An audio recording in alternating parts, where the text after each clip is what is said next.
Welcome to the Anxiety Coaches Podcast, a relaxing and informative show where we explore anxiety, panic, and PTSD, sharing how you can overcome them for life.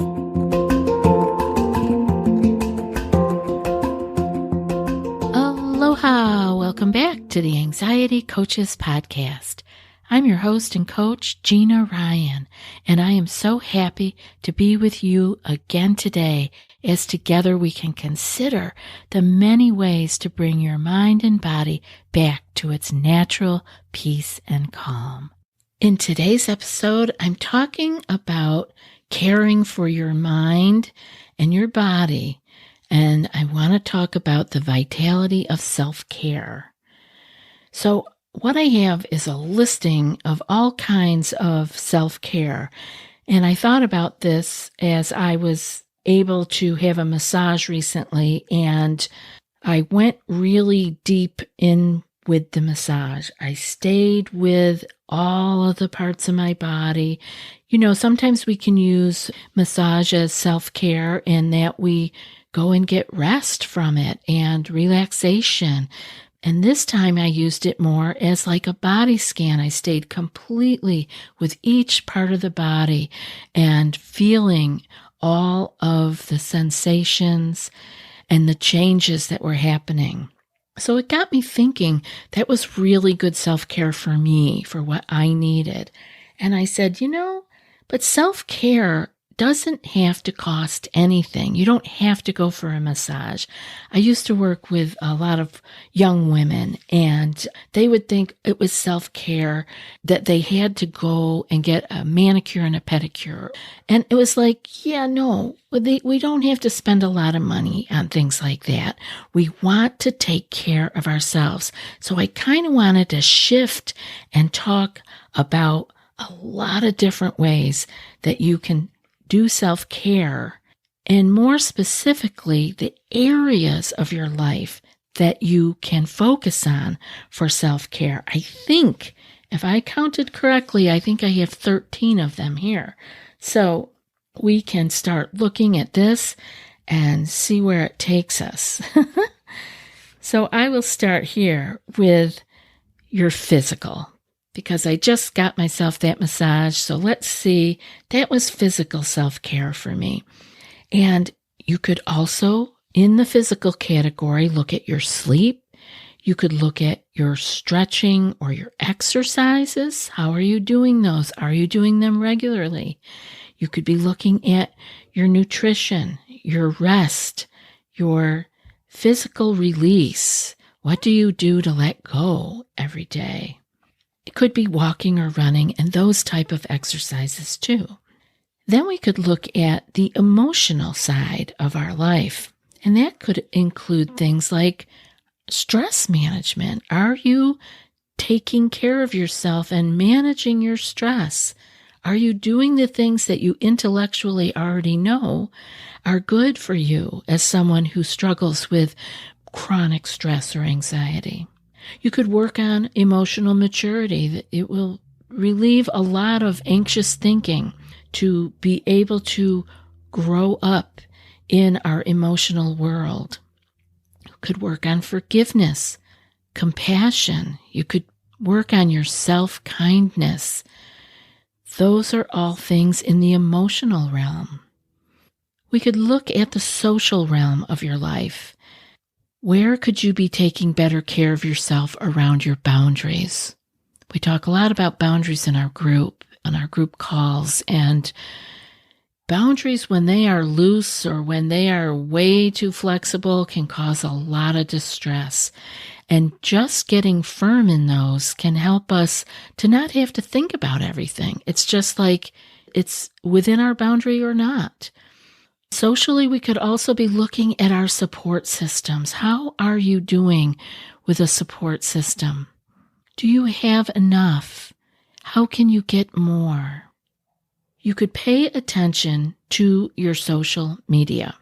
Again, you can curate that so that it is much more healthy for you. It could be much more positive. We could be looking at our communication. We could be looking at our quality time with the people that uplift us in our lives. And we could pay attention to if we wanted to be doing more networking with inspiring people. Are there classes that you can take or courses that would have you in touch with new and inspiring people in your life? And how about spiritual? Let's talk about our spiritual life and how we could be doing a little bit of self-care there. Spiritually, we need time alone. So I'd like you to take a look and see, do you get enough alone time beyond your sleep time? Do you get some time to be fully conscious and awake and be just with you? How about spending time with nature? Do you get some time to be outside in the elements, whatever they are, whatever the season, to actually be immersing in them? And how about meditation? We talk a lot about meditation here, and I know it's something that sometimes I feel like I'm beating a dead horse, but it's always worth talking about because it makes such a huge difference, along with this whole spiritual side of having some time alone, just you with you. That could be your meditation time. That is self-care. You could be doing breath work. You could be doing yoga. These are all also ways of reaching out spiritually. Sound healing, sound baths are very popular right now. And journaling, another one that I talk about a lot. You will start to reveal more of yourself to yourself and your spiritual side as you journal, as that pen goes across the paper. You could also consider if you have any sacred spaces in your world that you would like to be closer to or pay more attention to. We have a beautiful place here. I believe that it's called the Sacred Garden. And there is a huge labyrinth there. And it's just a joy. It feels like a very sacred space. It's in a very special place in Haiku. And it feels very energetically peaceful, and walking that labyrinth can just really bolster the spiritual spark. It can ignite it. And again, this is just something that might come to mind, that you have maybe a labyrinth near you or another special sacred space that you could visit to just really reignite that spiritual spark in you and take care of it, tending to that fire. This is self-care. These are ways that we take care of ourselves. No one's going to do these things for us. These are only ours to do. We could look at personal life then. We'll move on to personal life. How about your hobbies? Do you ever pay attention to things that might just bring you joy just for the sake of joy? A hobby doesn't need to bring you in any money. It doesn't need to produce anything. It can be just whatever you like to do just for the sake of doing it. And I think there's a lost art of hobbies. I don't know that people spend a lot of time immersing themselves in an activity that they just love just for the sake of doing it. Maybe you could just explore and see what it is you might like to do for an afternoon or an hour here and there that just brought you joy. Another thing in our personal life that can be helpful and really tend to our self-care is getting to know ourselves. Now, this is going to pull in other pieces like your journaling, your meditation, spending time alone. All of these start to whirl around together, but that's getting to know yourself deeply is a beautiful way of caring for yourself. You know, when we care about things, we tend to them. We want to know more about them. So why not know more about yourself? Believe it or not, there's a lot there to explore. You may not know yourself as well as you think you do. and honoring your true self, letting that part of you deep inside, your personal self, actually honoring it and loving it, and not being afraid to smile when you think of your true self. Don't shy away from it. This is all part of your personal life and journey. Now we can flip over to something a little more concrete. Let's look at our financial self-care. What can we do financially to be caring for ourselves, taking care of ourselves? Could that be that you need to set aside so much money each week towards saving? Having a little nest egg or an emergency fund can really make you feel less on edge, more able to withstand any of the storms that might come your way, because you know you have your nest egg or your emergency fund set aside in order to help you out on that rainy day. And you could accomplish this. Again, another self-care item could be budgeting, paying attention to where your money goes every month. What is it? What is it I'm spending money on? And where can I trim it? And it can be, and of course, this is tax time, so many of us have had a really close look at our money for the year, and it can be like eye-opening sometimes. Oh my goodness, that adds up, that column adds up to that much? It can be shocking. And that's because maybe it wasn't budgeted for. So to avoid those kind of surprises, we could do things like have a monthly budget and have, of course, take care of yourself, spend everything that you need to, and then have a little fluff envelope or a little fluff category that you allow yourself to spend on just whatever. Again, like we were talking about personal hobbies and doing things just for fun. And maybe you have some money that you just spend just because you have the freedom and the wherewithal to do that.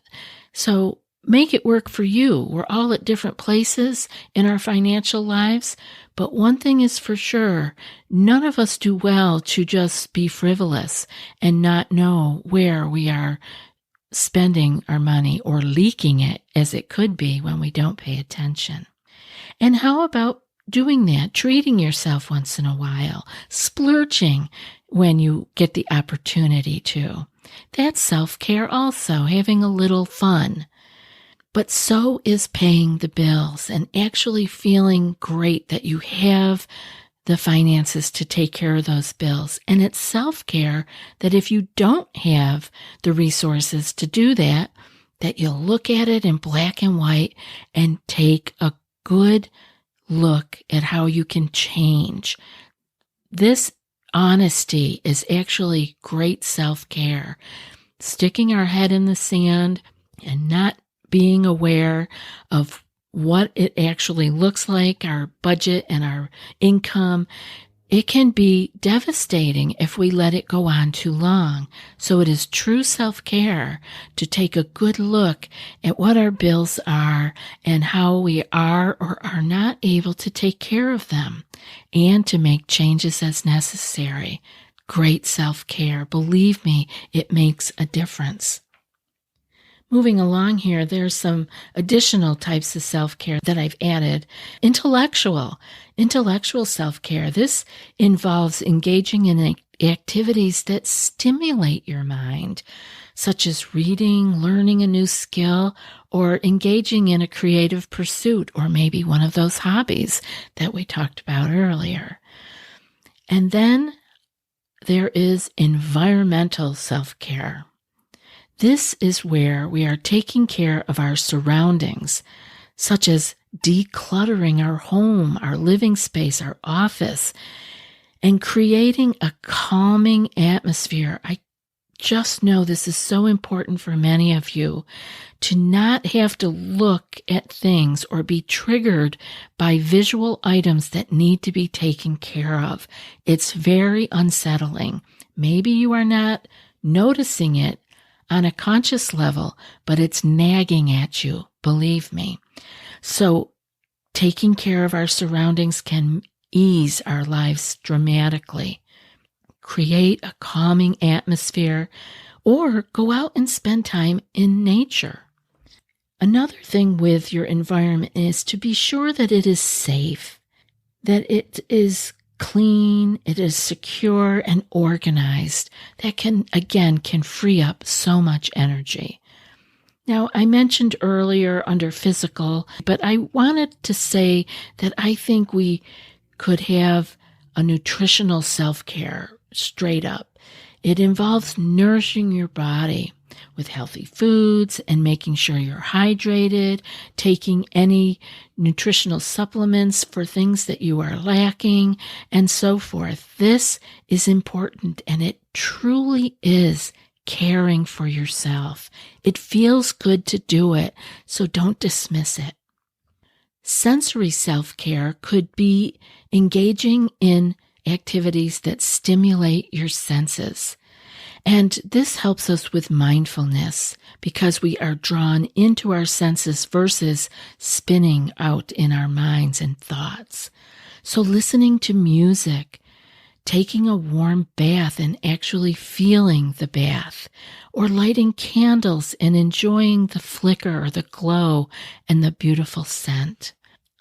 Another area of self-care could involve your career or your work.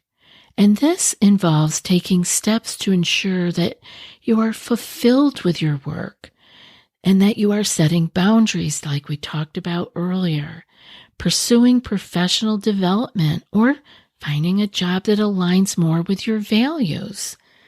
It could also be things like time management. Nothing can set off anxiety faster than being behind the 8 ball. And I know a lot of people live this day in and day out. So if you can focus on it first at work, you might be able to bring that time management into your personal life and get a lot of relief. We're getting down there. We only have a couple left. This one is psychological self-care. And this involves specifically taking care of your mental health, such as seeking therapy or coaching, practicing mindfulness, or developing new coping strategies in your life so that you can better understand and deal with the stress and the challenges that come into your life. And finally, cultural self-care. This is connecting with your heritage and your culture, such as simply learning about your family history, or participating in cultural events, or exploring your community. Get involved in your culture. Enjoy this as part of who you are and how you take care of yourself by knowing yourself better. It's so delightful to be able to expand ourselves in all these different ways, and they are ways of taking care of ourselves daily. These are just ideas for you to be able to pick from, to choose from, to add in or subtract as needed, depending on what station of life you are at. And you can involve your family with these things after you have brought them into your own world and helped your heart open and helped your heart relax because it is being taken care of. Again, that was 13 different types of self-care and all the little ideas underneath it. I hope this has been helpful for you because self-care, it's just caring for us. It is doing what we need to do so that we are the best that we are here to be. It doesn't need to cost anything. And I hope that you will let me know that you're working on your self-care and what you're doing, because this was a lot of ideas. Please don't misinterpret that I need you to go out and do all these things. Never, never. That's not what I'm saying. I don't want to add a bundle of things to anybody's to-do list. See if anything I talked about landed with you and explore that and go from there. And now for today's quote. Within you, there is a stillness and a sanctuary to which you can retreat at any time and be yourself. And that's from Herman Hesse. I'll be back in a few more days with another podcast. Until then, be well and aloha. Thanks so much for joining us for today's episode of the Anxiety Coaches Podcast. Find more information at theanxietycoachespodcast.com.